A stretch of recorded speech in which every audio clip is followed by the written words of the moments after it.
சொல்றீங்க கூகுள் போயிருக்குன்னு. கூகுள் பிரச்சனை கூகுள் மட்டும் இல்ல, அதுக்குள்ள அதானியும் இருக்குன்னு நீங்க பாத்திருப்பீங்கன்னு நினைக்கிறேன். பார்த்தல ஏன் அதை வந்து நீங்க மூடி மறைக்கிறீங்கன்னு எனக்கு தெரியல.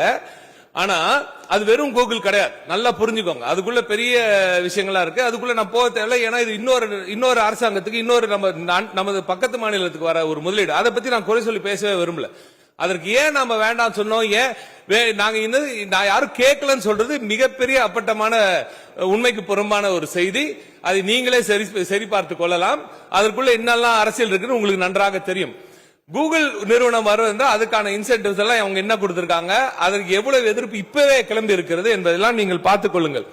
ஆனால் மாண்புமிகு திராவிட நாயகன் அவர்களின் ஆட்சியில் சொல்லியிருக்கும் இந்த முதலீடு நிச்சயமாக வரத்தான் போகிறது. அதுல எந்த சந்தேகமும் இல்லை. கூகுள் இதை வந்து அங்க கொண்டு முடியுது. கூகுள் எப்படி யுஎஸ் நிறுவனம் தானே, அவன் எப்படி அறிவிக்கிறான் அப்படின்னு நீங்க கேட்கலாம். ஏன்னா கூகுள் சைனால இல்ல, சரிங்களா?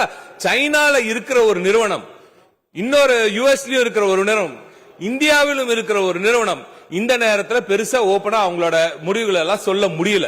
இதை மக்களாக, இந்தியர்களாக நாம் புரிந்து கொள்ள வேண்டும். ஒரு முதலீடு இங்க வரும்பொழுது இதையெல்லாம் ஜியோ பொலிட்டிக்கல் ரீசனா புரிஞ்சுக்கணும். அவன் ஏன் எல்லாம் சொன்னான், no new investment have been announce தான் சொன்னானே தவிர இன்வெஸ்ட்மெண்ட் வரலன்னு சொல்லவே இல்லை. இதெல்லாம் உங்களுக்கு டிப்ளமேட்டிக்கா உங்களுக்கு படிக்க தெரியாத, ஆட்சியில் நடத்தி இருக்கிறீர்கள், உங்களுக்கு நன்றாக தெரியும். ஏன் யார் எப்படி பேசுகிறார்கள் நன்றாக தெரியும். நான் உறுதிப்படுத்தி சொல்கிறேன், மாண்புமிகு திராவிட நாயகன் நமது முதலமைச்சர் அவர்கள் கையெழுத்திட்ட எந்த ஒரு தவறும் இல்லை, எந்த ஒரு உண்மைக்கு புறம்பான செய்தியும் இல்லை.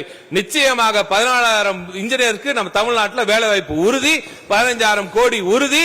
அதை தாண்டியும் வரப்போகிறது. இன்னும் கொஞ்சம் ஒரு சில மாசம் பொறுங்க, அது எவ்வளவு அதிகமா இருக்குன்னு உங்களுக்கு நாங்களே காட்டுறோம், நீங்களே பாப்பீங்க.